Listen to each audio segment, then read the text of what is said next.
এখানে দুই জাতের মিষ্টি বানাবো, তাই এখানে আমি নারকেল কোরানো নিচ্ছি। কিছুটা নারকেল দিয়ে বানাবো আর কিছুটা নারকেল ছাড়া বানাবো। এখানে 1 কাপের চেয়ে বেশি দুধ আছে আর কিছুটা আছে পাতিলের মধ্যে আমি ফুটন্ত অবস্থায় রেখে দিয়েছি ঠান্ডা করে।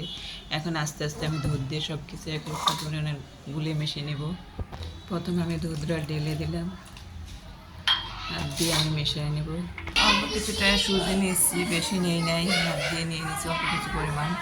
হাফ বাটি চিনি দিলাম, অল্প কিছুটা পানি দিয়ে আমি জাল করে নেব। দোনোটাই মতো হয়ে গেছে। এখন আমি এক এক করে সব কিছু বানায় নেব সবগুলো। আমার মিষ্টি শিরাটা হয়ে গেছে, তাই আমি উঠে নিলাম। আমার মিষ্টিগুলো বানানো হয়ে গেছে, এখন আমি তেলে ভাজবো সবগুলো এক এক করে। কিছুটা লম্বা করে দিছি, কিছুটা গোল করে দিছি। আমি কিছুটা সাদা অংশ করবো, বেশি ভাজবো না। কিছুটা লাল করছি আর কিছুটা কম ভাজছি আমি। এখন এটা উঠে নেবো আমার অন্য কোটায়। পিঠাগুলো ভাজা হয়ে গেছে, এখন আমি চিনিটা গরম দিয়ে তারপরে পিঠাগুলো দিয়ে দিব। সবগুলো পিঠা ভাজা শেষ, এখন আমি শিরাতে সবগুলো এক করে দিয়ে দিব।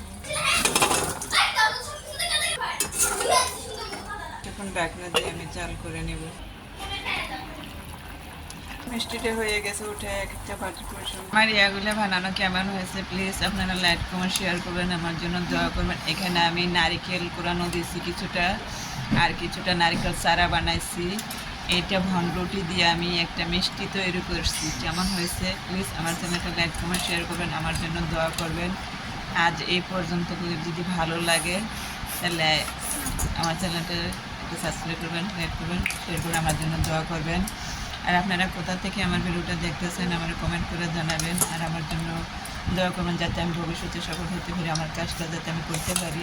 আপনারা যদি পাশে থাকেন অবশ্যই আমি করতে পারবো। আজ এই পর্যন্ত, আসসালামু আলাইকুম।